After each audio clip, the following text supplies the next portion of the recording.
mostra a continuação dos Atos dos Apóstolos depois da ascensão de Jesus. Agora você vê a igreja tendo que agir depois de Pentecostes, primeiro uma grande pregação, 3.000 almas convertidas, e agora a igreja tem que começar a agir, porque o Espírito Santo continua habitando a igreja. A igreja está em movimento. Depois do episódio marcante da pregação de Pedro, onde 3.000 almas foram convertidas, agora, nesse exato momento, o que acontece é também algo extraordinário. Agora Lucas mostra como a igreja se manifesta em ação e testemunho, continuando a obra de Cristo. E esse capítulo 3 é nos dado da seguinte perspectiva. Primeira grande parte, um milagre na porta do templo. E a segunda, a pregação de Pedro em cima do milagre. Observe a estrutura desse capítulo. É muito importante para nós. O que vemos aqui é uma igreja que se movimenta, que está em movimento para continuar fazendo uma única coisa. Promovendo o nome dela? Promovendo a marca da igreja? Não. Promovendo o pastor? Não. Promovendo Cristo no meio do povo. Ah, meus irmãos, se muitas igrejas conseguissem operar o milagre que João e Pedro operou, elas tinham feito propaganda primeiro do curandeiro, depois do nome que está na placa. Mas Pedro e João têm total consciência que aquilo que foi operado no capítulo 3 não tem nada de homem. Não tem participação humana absolutamente nenhuma. Eles chegam a dizer que aquilo que aconteceu é por causa do nome poderoso do Senhor Jesus. Porque é esse nome que importa que seja anunciado. É esse nome que importa ser destacado. Por isso que o tema de hoje é Jesus cura e salva. Jesus não tem apenas intenção de curar. Ele sempre tem intenção de salvar a alma da pessoa. Por que adianta a nossa saúde se vamos ter que enfrentar a morte? Se a única certeza que nós temos é a morte. Você pode ficar saudável o tempo todo, mas um dia você morre. Ou não? Os saudáveis também morrem. Os de corpos perfeitos e sarados também morrem. E o problema não é a cura apenas do corpo. É o que vai acontecer com a sua alma depois da morte. É isso que importa. Então, meus amados irmãos, eu queria chamar a sua atenção nessa manhã para isso. Jesus tem poder de curar, mas ele tem poder de salvar. Isso é o que importa. Então, primeira divisão do nosso texto aí, que é o nome de Jesus é quem cura e salva. Veja, existe um milagre no portão da porta, lá naquela porta chamada Formosa, do templo. O contexto aqui é Pedro e João vão ao templo na hora nona. Veja o verso 1 do capítulo 3. Pedro e João subiam ao templo para a oração da hora nona. O que é a hora nona? O judeu dividia o seguinte: a hora terceira, 9 horas da manhã, hora sexta, meio-dia, e hora nona, 3 da tarde. Ele pegava os dias, dividia em 3 horas por período, e eles chegavam na hora nona. Hora nona é a hora da 3 da tarde.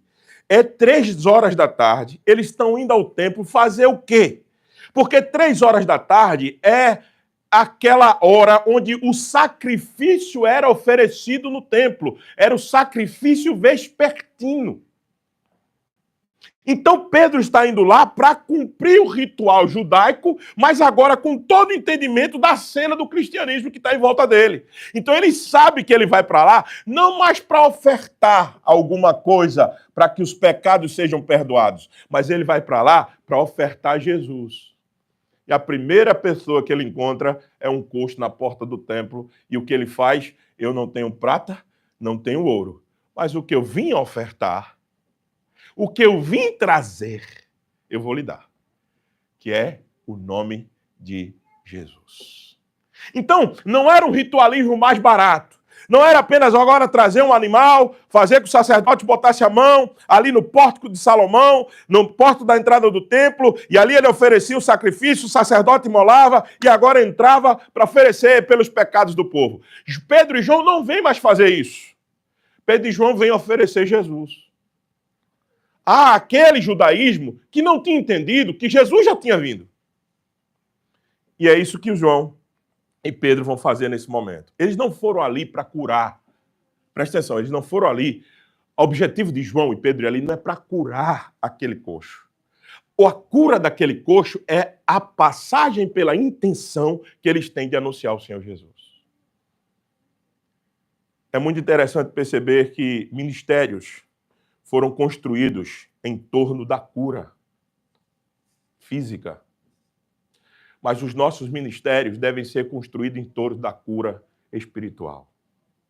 A gente quer cura física? Quer. A gente acredita que Deus cura câncer? Cura. Em estado terminal, e a gente ora por isso? Sim. A gente é testemunha disso? Sim. A gente já viu isso acontecer? Já.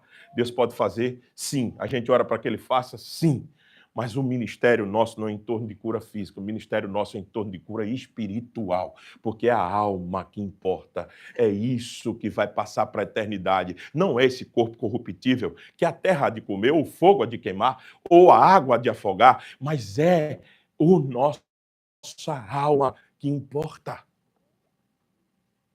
E eles foram lá para ofertar Jesus, não foi para curar coxo, mas o coxo estava no meio do caminho, e ele foi curado. Ali era a hora do sacrifício. O judeu fazia isso por causa de Daniel capítulo 6, verso 10. Se lembra? Daniel 6, 10 diz que Daniel orava 3 vezes por dia. Então eles iam 9 da manhã, eles iam meio-dia e eles iam 3 da tarde para o templo para orar. E agora João e Pedro estão indo para justamente ofertar o Senhor Jesus. Esse contexto mostra que os cristãos ainda frequentavam o templo. É verdade, mas agora com a consciência de que Cristo está ressuscitado e que ele precisa agora ser anunciado. O mendigo, um coxo de nascença, segundo o verso 2, caso humanamente impossível. Não tinha cura mais. Não tem como curar aquilo. Não tem médico que conseguia curar. Não tem ninguém que conseguisse curar. Absolutamente nada. E outra coisa, o texto diz para que ele chegasse ali, algumas pessoas tinham que trazer e colocá-lo ali, porque nem chegar no templo ele conseguia sozinho. E por que o templo, pastor? Subtende-se que...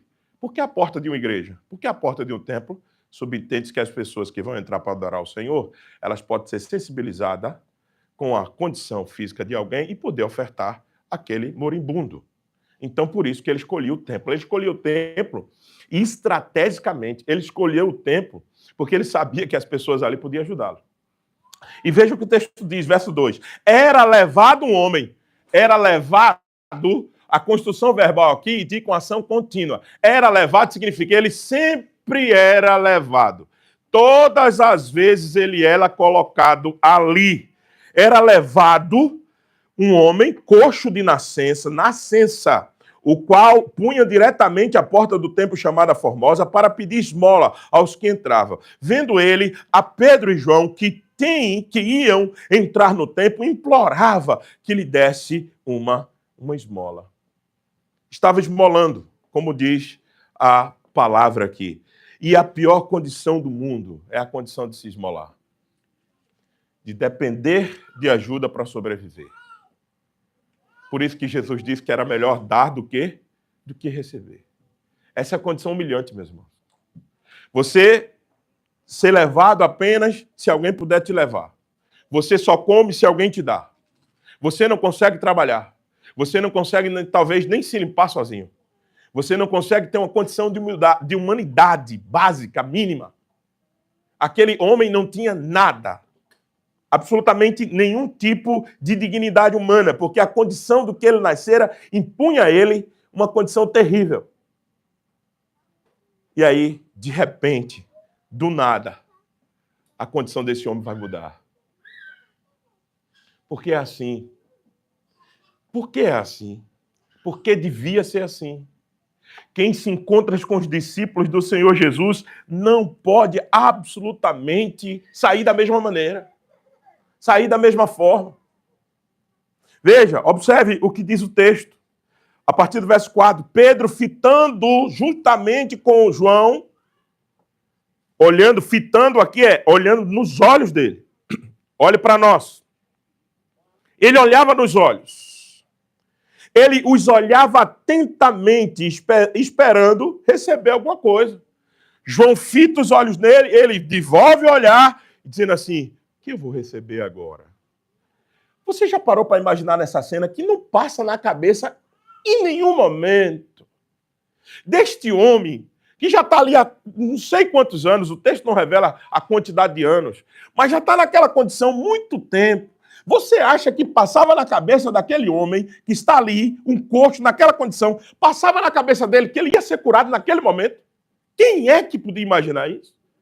Nem ele, nem ninguém. Olha para mim. Ele olha. E ele está esperando, olhando, sentado, certamente na posição mais baixa que é a de João, ele olhando e dizendo, o que é que vai ser, o que é que eu vou receber? Olha o que acontece no verso 7, meus irmãos.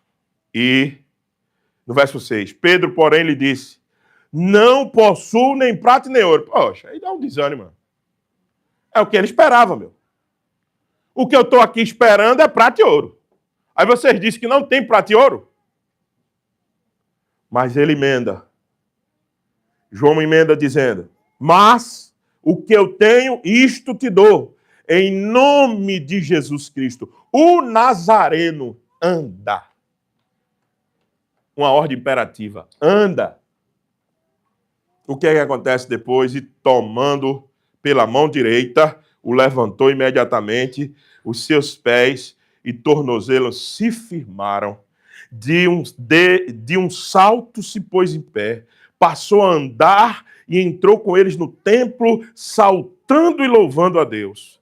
Viu todo o povo a andar e louvar a Deus. E reconheceram-se ele o mesmo, que esmolava, assentado à porta do templo Formosa, e se encheram de admiração e assombro por isso que lhe acontecera. Meus irmãos, ninguém esperava por esse resultado.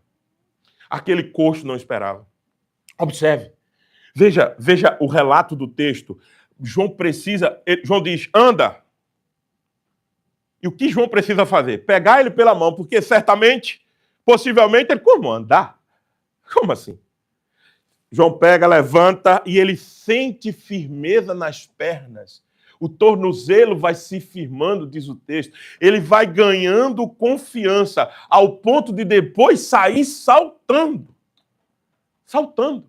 De alegria, de felicidade. Que coisa extraordinária. Isso é uma mudança não apenas de uma condição física.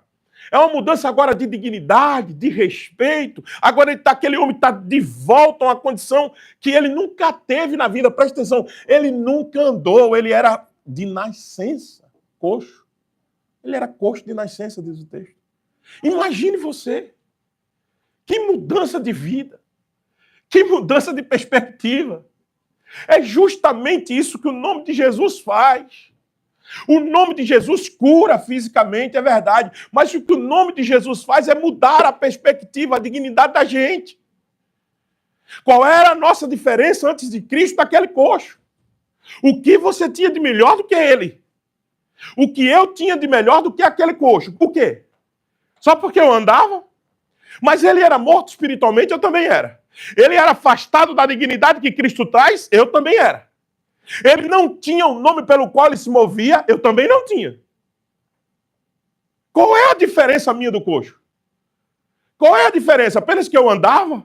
Mas andava por que caminhos? Os caminhos tortuosos da nossa vida sem Cristo, meus irmãos. Talvez era melhor ficar parado para não andar por lugares que nós pisamos por aí, antes de Cristo. E algumas pessoas aqui, pelas histórias de vida que tem, sabem o que eu estou dizendo. Às vezes era melhor uma condição de coxo para não entrar em certos lugares que você entrou, que eu entrei. Então qual era a nossa diferença? Qual é a diferença do coxo para nós antes de Cristo? Qual era? Qual era a perspectiva diferente deles? Nenhuma. O coxo era morto, nós também éramos. O que está acontecendo aqui é uma mudança de vida. Transformação completa. É a cura física, mas é a cura espiritual. Por que eu sei disso?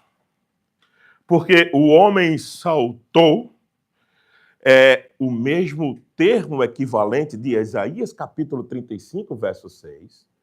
Isaías é o profeta messiânico.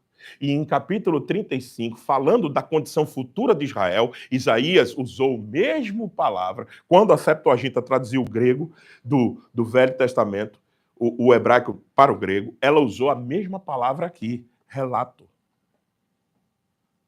O que está acontecendo aqui? Está acontecendo a profecia de Isaías.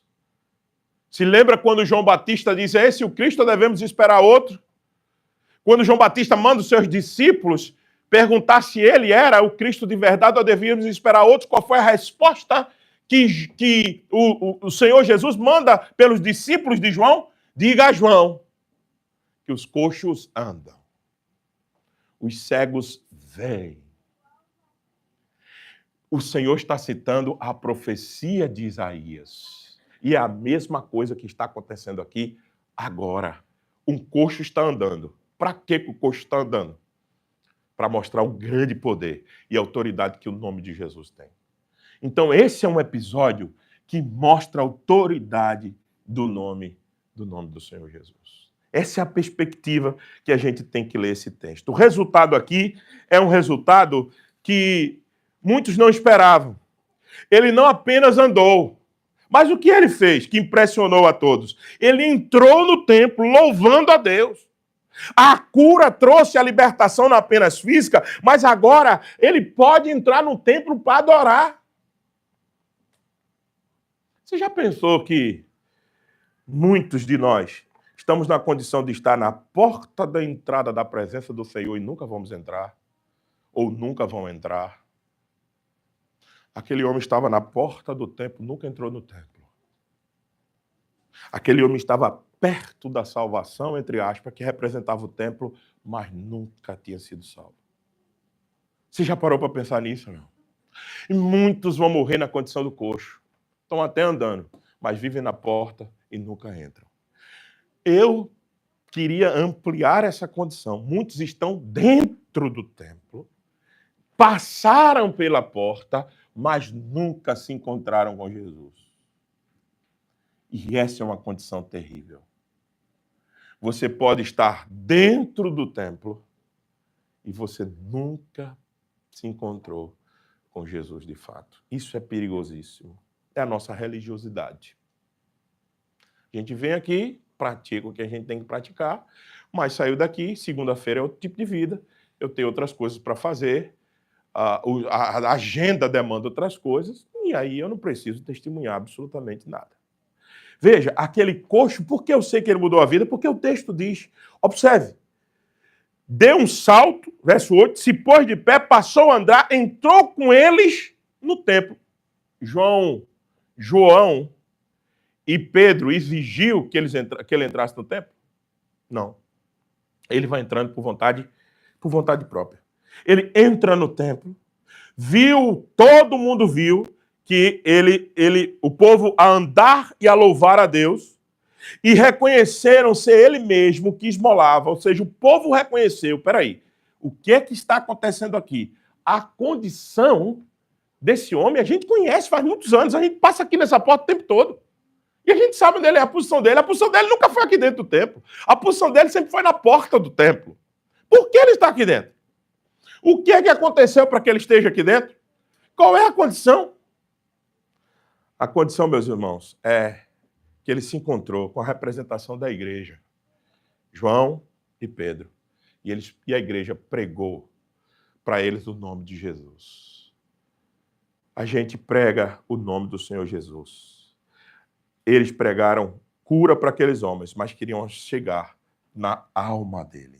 A Escritura sempre coloca a salvação da nossa alma acima da cura física. A gente quer cura física, sim, mas o que importa é a salvação da alma. Esse homem entrou para dentro do templo. Esse homem agora adora o Senhor. Esse homem agora louva o nome do Senhor. Então veja só se não é. Veja os textos. Marcos 2, de 1 a 12. O paralítico. Jesus primeiro declara, filho, os teus pecados estão perdoados. Só depois a cura física vem. Se lembra que Jesus foi questionado?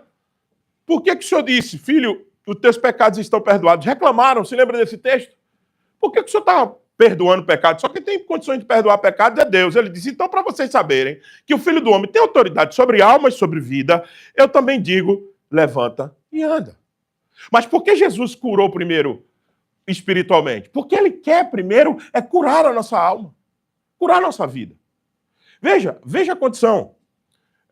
de que, veja os textos, João capítulo 6, versos 26 e 27. Após a multiplicação dos pães, o povo buscava Jesus apenas por comida, cura do corpo, necessidades materiais, e ele corrige, Jesus corrige, trabalhai, não pela comida que perece, mas pela que subsiste para a vida eterna. Trabalhem com isso. É para isso que vocês devem trabalhar, não só para a comida que perece, mas para aquela que permanece eternamente. Mateus capítulo 16, verso 26, que aproveita o homem ganhar o mundo inteiro e perder a sua alma. Para Cristo sempre o principal é a alma. Ele repetidas vezes disse isso. Então, meus irmãos, a igreja é chamada a proclamar o evangelho da salvação de Cristo e não o evangelho de somente prosperidade, de bênçãos materiais, de saúde garantida, de saúde perfeita. Nós fomos chamados para anunciar o evangelho do Senhor para atingir a vida das pessoas e mudá-la. A doença e a morte são consequências do nosso pecado, mas Cristo veio primeiramente para tratar a raiz do problema, a separação do homem e de Deus. Orar por cura física não é errado e nunca será. Nós oramos aqui por isso. E queremos isso. Queremos o bem das pessoas. A gente acredita que Deus faz milagre ainda hoje. Nós acreditamos no Deus que faz milagre hoje. Nós acreditamos nisso. Mas os nossos ministérios não podem ficar envoltos apenas da cura física, porque esse não é o objetivo de Jesus. Porque o Senhor nos quer bem e Ele tem isso para nos dar cura dos nossos problemas. É verdade, mas é importante dizer que muitas vezes nós estamos buscando esmolas de Deus. A gente está que nem aquele coxo na porta do templo, pedindo as esmolas. Quais são as esmolas, pastor, que a gente faz muitas vezes? A gente quer o nosso reconhecimento, a gente quer que o povo trate a gente bem, a gente quer que as pessoas nos elogiem, a gente quer que as pessoas se importem com a gente.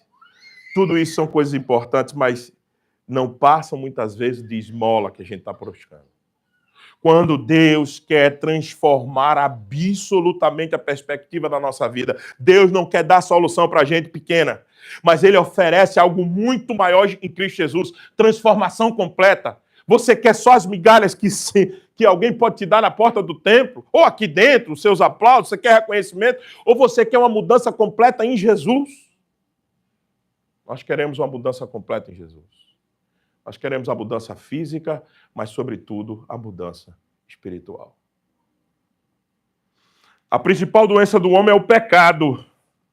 E o único remédio é Cristo, dizia George Whitefield. A doença do homem é o pecado e o único remédio é Cristo. Cristo é o único remédio para nós. Muito bem. Eu gosto da estrutura desse texto porque dá chance da gente aprender muito aqui.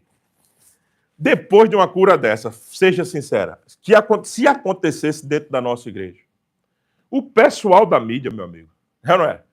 Ia ficar louco, ia gravar esse homem que era deitado, subir, fazer aquele espetáculo geral. O pastor Sam ia dar entrevista, dizendo que tinha acontecido um milagre, um avivamento, um negócio extraordinário. Era ou não era?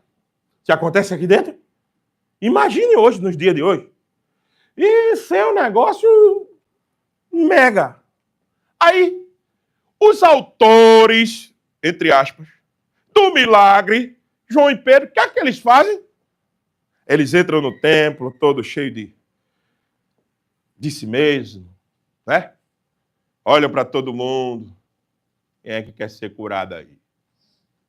É assim que eles fazem? Vem para cá, para de sofrer. Vem para aqui. Aqui tem poder. É isso que Pedro e João faz? É isso? Mas é isso que os falsos profetas de hoje fazem. É isso que os falsos apóstolos de hoje fazem. Eles querem fama para si mesmos. Eles querem fama para a igreja deles. Eles querem enriquecer o bolso deles, dizendo isso. Imagine só, Pedro e João, depois de operar um milagre daquele, chega no templo e diz: qual o próximo? Eles fazem isso. Meus irmãos, prestem atenção, a palavra de Deus é clara. Clara como a luz desse dia. Homem nenhum tem que ser exaltado. E Pedro e João sabem disso. Olha só a consciência desses homens.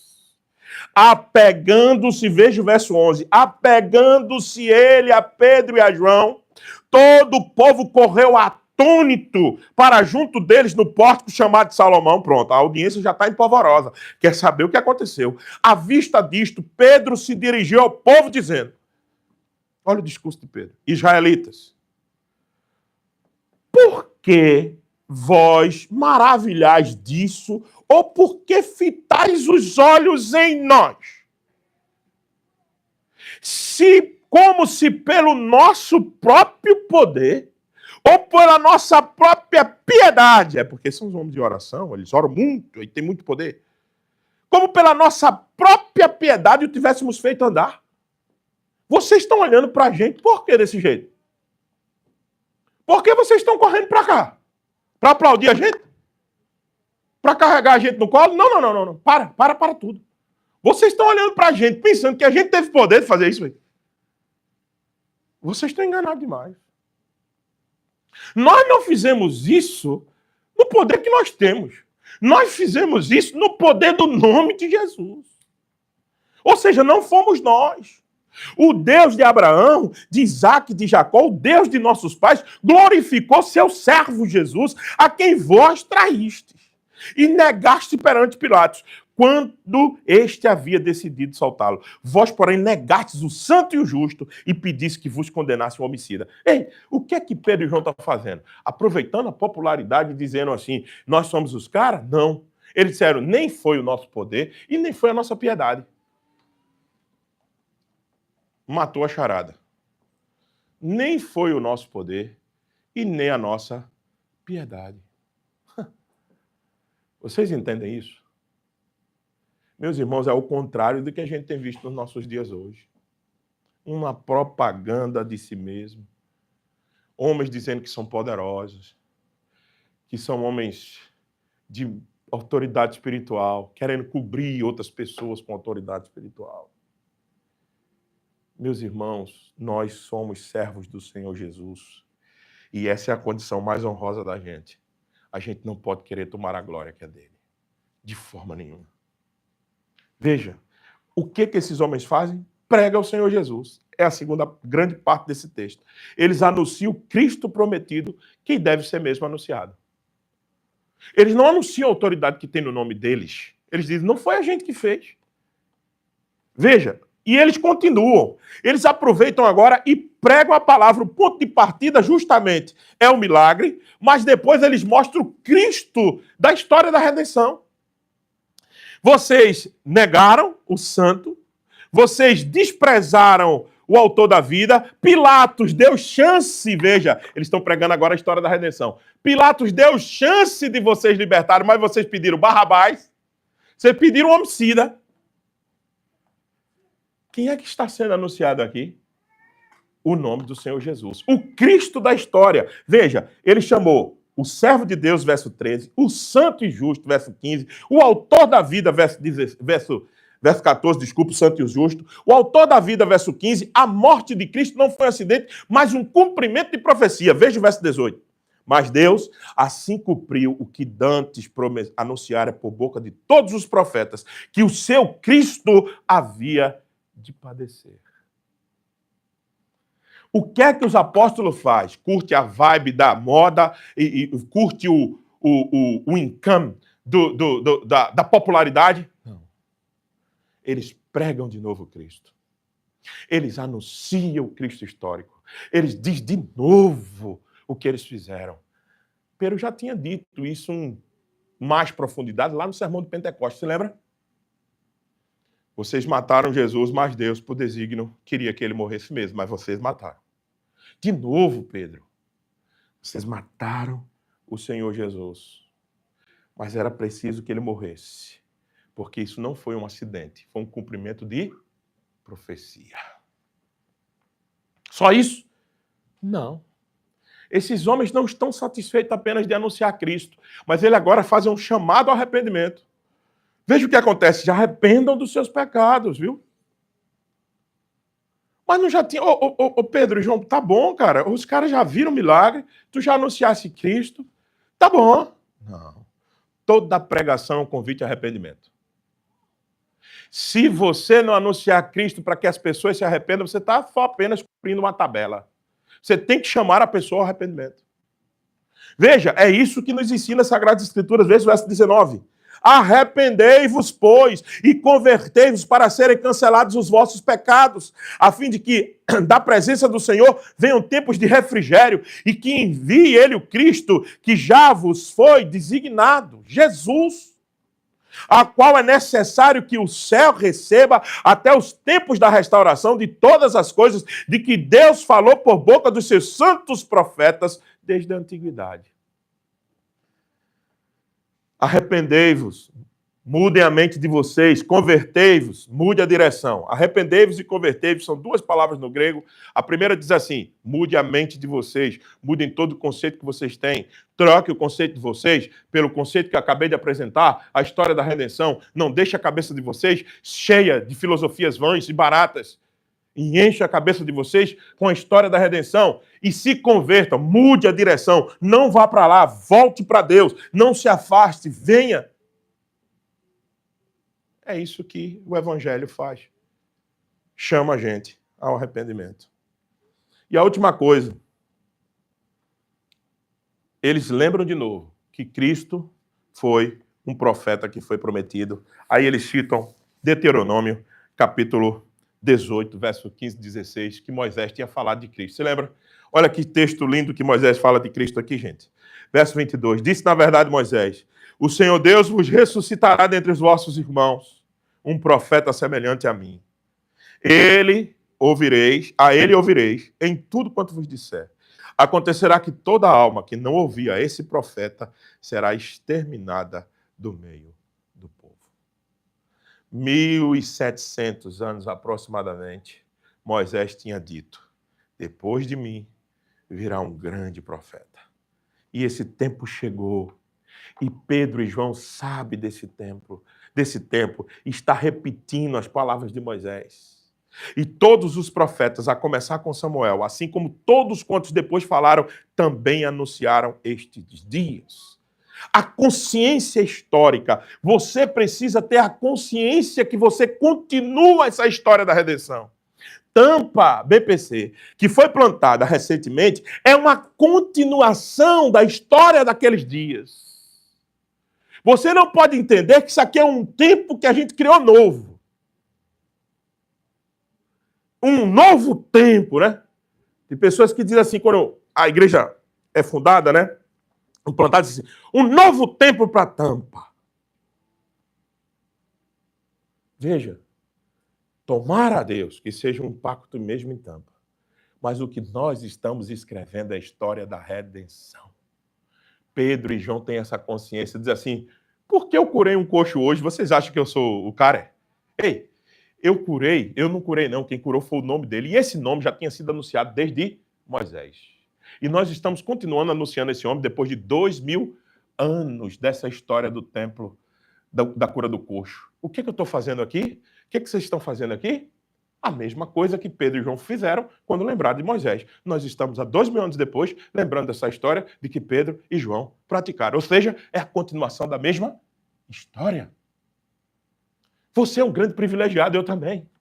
Nós pertencemos à história da redenção. Você tem que mudar a perspectiva de como você vê a sua participação na igreja local. A sua participação nessa igreja aqui tem que ser entendendo que você está construindo história da redenção. Para esses meninos que a gente todo domingo fala para eles aqui, para que eles continuem, a gente está passando bastão para esses meninos. Para que eles depois anunciem para os filhos deles, para que eles anunciem para os netos dele. Para que essa história, meus irmãos, continue da mesma forma, alicerçada no mesmo Cristo, até que ele venha. Até que ele instaure o seu reino celestial. E a gente viva com ele eternamente. Essa é a história da redenção. O sermão de Pedro mostra que a cura física era um sinal, não era o alvo principal. A cura física era um sinal que apontava para a cura espiritual. Veja, hoje a maior necessidade do homem não é ser curado de suas doenças. Voltamos a dizer isso. Por quê? Porque Pedro não fez propaganda em cima da cura. Pedro pregou o evangelho depois da cura. Entende? Pedro não fez propaganda da cura. Pedro pregou o evangelho depois da cura. Porque a cura era apenas um meio para chegar ao fim. O fim principal é Jesus. Uma igreja saudável ora pelos enfermos. Ora. Mas nunca promete cura automática. Vocês, todas as vezes que vocês adoecerem, eu quero saber. Porque eu quero orar por você. Eu quero pedir ao Senhor que cure a sua vida. Mas eu não quero que o Senhor apenas cure a sua vida. Eu quero que o Senhor use a doença para trabalhar a sua alma. Para fortalecer a sua fé. É por isso que eu quero orar por você. Para que você nunca esqueça de que o objetivo principal não é você ficar saudável. O objetivo é que você se pareça mais com o Cristo que você diz servir. Então nós vamos orar por cura aqui, vamos. A igreja se alegra quando Deus concede saúde, mas ela entende verdadeiramente que a vitória é a cura eterna da alma, que adianta o homem ganhar o mundo inteiro e perder a sua alma. Se a condição daquele coxo fosse ficar naquela mesma condição para que ele pudesse ser salvo, amém, que ele continuasse daquele jeito. Só que ele foi curado para que a alma dele também fosse. Essa é a perspectiva. É isso que nós temos que entender. Que essa nossa vida é muito passageira, é rápida, é efêmera. É um vapor que ora aparece, logo desaparece. Mas que nós precisamos é que a nossa alma esteja inteira para aquele grande dia. Para quando a gente se encontrar com o Senhor, não tenha nenhuma fissura na nossa alma. Ela esteja pronta para o grande encontro. E haverá esse encontro. No contexto atual, muitos estão buscando propriedades, bens, saúde, cura. Mas a igreja deve lembrar que sem salvação, todo sucesso terreno é vazio. Sem salvação, todo sucesso terreno é perda de tempo. É vazio, é efêmero. Você precisa entender isso, eu preciso entender isso. Isso vai fazer com que a gente diminua o trabalho amanhã? Não, senhor. Vai fazer com que a gente diminua o cuidado com a nossa saúde? Não. Que a gente se alimente melhor, que a gente tome as medicações que tem que tomar? Não, nada disso. Isso não muda. A gente tem que fazer essas coisas porque é do ordinário, é do nosso corpo terreno. A gente precisa trabalhar para comer. Paulo disse que quem não quiser trabalhar, que também não coma, não é? O pastor Paulo disse isso. Então a gente vai trabalhar amanhã, a gente vai cuidar da saúde amanhã, a gente vai fazer tudo amanhã, ok. Mas nós não podemos fazer essas coisas como elas fossem a prioridade da nossa vida. Isso é um meio para que a gente chegue em Cristo e que se pareça mais com Ele. Todo o meu trabalho tem que levar para isso. Toda a minha dedicação, cuidado da minha saúde, a minha ida na academia ou a caminhada, tem que pensar, eu faço isso porque eu quero ter uma condição melhor de servir a esse Deus e não necessariamente mostrar meu corpo na rede social. Como ele está ficando escultural. Perda de tempo. Vazio. Efêmero. Não busque as esmolas de Deus. Deus não deu esmola àquele coxo. Deus deu vida. Que ele nunca teve. E eu não estou falando por causa da cura física. Eu estou falando porque ele pôde entrar no templo saltando e glorificando o nome do Senhor Jesus. Essa é a verdadeira transformação. É isso que a gente quer viver.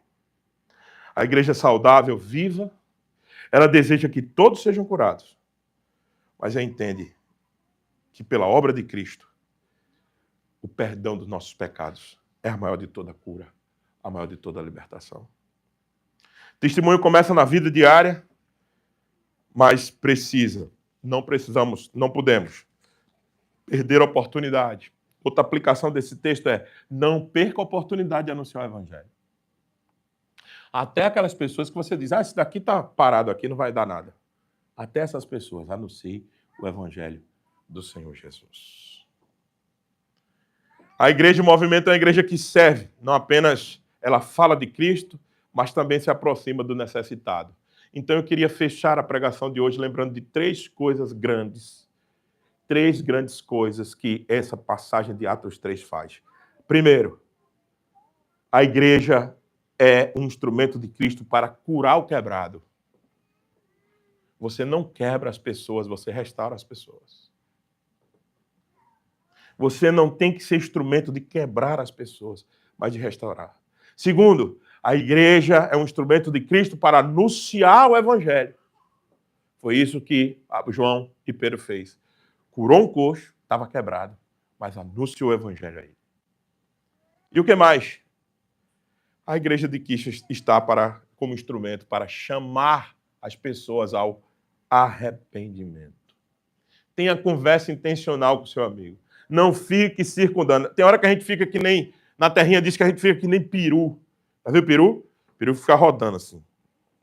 Ele quer comer a coisa, ele fica rodando. E a gente, às vezes, nas nossas conversas com nossos amigos, a gente fica rodando.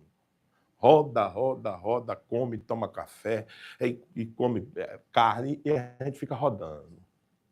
E sai de lá e ninguém confronta pecado nenhum. Porque eu não quero perder meu amigo. Mas você é amigo dele mesmo. Eu não queria um amigo como você, não. Meus amigos, eles têm que me levar mais para Cristo e não me afastar dele. Se meus amigos tiverem que me confrontar, que eles me confrontem. Se eles tiverem que dizer a mim que eu estou errado, me chamar ao arrependimento, que eles façam isso, por favor. Amigo que fica só que nem peru, arrudeando e não te diz a verdade, não é teu amigo. Não diz aquilo que você precisa ouvir, não é seu amigo. Agora a gente chama todos a fazer isso com amor, sem nenhum tipo de truculência, porque a gente não quer quebrar ninguém, a gente quer restaurar. Mas é preciso entender que a verdade, às vezes, para restaurar, precisa doer. E é isso que a gente, às vezes, precisa fazer. Cristo fez tudo isso. O modelo agora é Pedro e João? Não, senhor. O modelo não é nada que Pedro e João fez, é o que Cristo fez. Ou, porventura, Cristo não consertou o quebrado, Cristo não anunciou o evangelho e Cristo também não chamou o povo ao arrependimento? Cristo fez tudo isso. Eu só estou convidando você a fazer o que Cristo fez. Cristo é o maior exemplo de todos para nós. Assim, uma igreja missional, bíblica, viva, alegre, não é aquela que busca sua própria glória, mas ela proclama, não é pelo nosso poder, mas pelo nome de Jesus, o Nazareno, que há vida e salvação. É isso que a igreja diz. É isso que a igreja diz, não é no nosso nome, não é no nome de ninguém, é no nome do Senhor Jesus Cristo. Mas, pastor, eu estou tão quebrado que eu não consigo nem anunciar o evangelho. Eu estou na condição tão fragilizada que talvez eu ainda esteja na condição do coxo. Mas essa pregação também é para você. Eu acho que talvez ainda estou na condição do coxo, pastor. Mas é justamente para isso que você está aqui.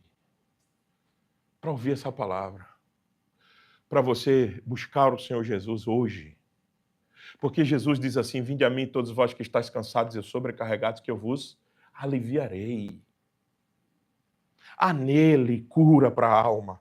Há nele cura física também. A gente nunca negou isso. Cura emocional. A gente nunca negou isso. Cura comportamental. Tem muita gente que acha que cura comportamento apenas com exercícios práticos prescritos por terapeutas humanos. Deixa eu dizer uma coisa para você. Você pode curar comportamento também, olhando para o comportamento do Senhor Jesus e imitando-o. Quer ver uma coisa? Ansiedade. Ansiedade é a doença que mais tem matado no mundo. Você sabia disso ou não? E como é que a gente está curando a ansiedade? Tive uma conversa pastoral essa semana com uma pessoa que disse, pastor, me ajude, que essa semana eu já tive 2 crises de ansiedade. E ela se trata, vai para psicólogo, toma remédio. Eu volto a dizer para os irmãos, não sou contra qualquer tipo de ciência estabelecida, a gente usa todas elas. Porque se é ciência, não falsa ciência. Tem muita falsa ciência por aí. Se é ciência mesmo, faz as suas comprovações experimentais. E chega em fatos. Mas eu disse a essa pessoa essa semana, eu disse, por que você não tenta uma coisa que a igreja desprezou já há muito tempo? Seguir o conselho de Jesus. A igreja desprezou já isso. Jesus disse que ansiedade é coisa de gentil, e a gente brinca com isso, acha, coisa não, é coisa de crente, pastor. Jesus disse em Mateus capítulo 6, andar ansioso é coisa de gentil. Ou ele não disse isso em Mateus capítulo 6? Leia a sua Bíblia, Mateus capítulo 6, verso 25 a 34. Um tratado sobre ansiedade. E a gente jogou isso na lata do lixo porque a gente quer psicólogo, psiquiatras. Jesus disse assim para nós, todas as vezes que você fica ansioso, você pensa o seguinte, olha para o pássaro, ele junta onde? Qual o celeiro que o pássaro junta? E o vosso pai alimenta eles. Olhe para o lírio do campo, quando você estiver ansioso, e pergunte, como é que um lírio desse se vestiu dessa maneira? Nem Salomão, com toda a sua riqueza, se vestiu como lírio do campo. Jesus está ensinando a gente a tratar a ansiedade. Olhando para coisas pequenas e ínfimas, que não é você, que você é muito maior do que essas coisas. Então, se Deus cuida dessas coisas ínfimas e pequenas, não vai cuidar de você. E Jesus manda você fazer outro teste prático. Veja se essa sua ansiedade toda vai acrescentar 44 centímetros no dia de amanhã, porque um côvado é 44 centímetros. Nós já jogamos fora o tratamento de ansiedade bíblico. Porque a gente não acredita que isso vai dar certo. Jesus está chamando você para curar. E a cura passa por exercitar nossa mente e fazer ela entender que nossa vida não está condicionada a nenhum remédio que eu tomo, nenhuma terapia que eu faço. Minha vida está alicerçada na mão do dono que me criou. E ele pode fazer infinitamente mais do que pensamos e imaginamos. Vamos fazer um corte da pregação aí, e se só sair isso, vão dizer que o pastor Sami é contra esse tipo de ciência. Volto a dizer, não sou. Mas eu acho e tenho certeza absoluta que a igreja está mais acreditando nesses métodos do que o método puro e simples de vir a Jesus e rasgar o peito, a alma, e dizer assim, me cure, Senhor. Me cure. Isso a igreja jogou fora. Sabe uma coisa? O conselheiro bíblico, o pastor não é mais procurado para essas coisas. Eu louvei a Deus, fazia muito tempo que alguém me procurava por causa de questões de emocionais, de cura emocional. Muito tempo. Essa semana, já fazia muito tempo que alguém me procurava. Eu louvei a Deus por causa disso. Ninguém procura mais os conselheiros espirituais, que são os pastores, os que foram treinados para aconselhamento bíblico. Ninguém. Primeira coisa que faz é marcar o psicólogo. Primeira coisa. Ei, os conselheiros bíblicos estão treinados para te dizer o que você tinha que fazer quando você estiver ansioso, angustiado. Sabia disso ou não? Eles foram treinados para isso. Mas ninguém quer. E a gente quer cura. Mas a gente despreza a fonte principal de toda a cura. Você acha que alguma pessoa tem mais autoridade e poder para te curar do que Deus? Quem? Qual psicólogo? Qual renomado? Quem? Então, por favor, repense. Nós estamos falando de cura hoje. Repense que o Senhor Jesus teve poder para curar um coxo de nascença. Ele não pode curar a sua ansiedade. O que é isso? Um coxo de nascença. Não tinha mais estrutura para ele andar. Ele curou. Você ele não pode curar. Eu, as minhas ansiedades não posso ser curado. Claro que podemos.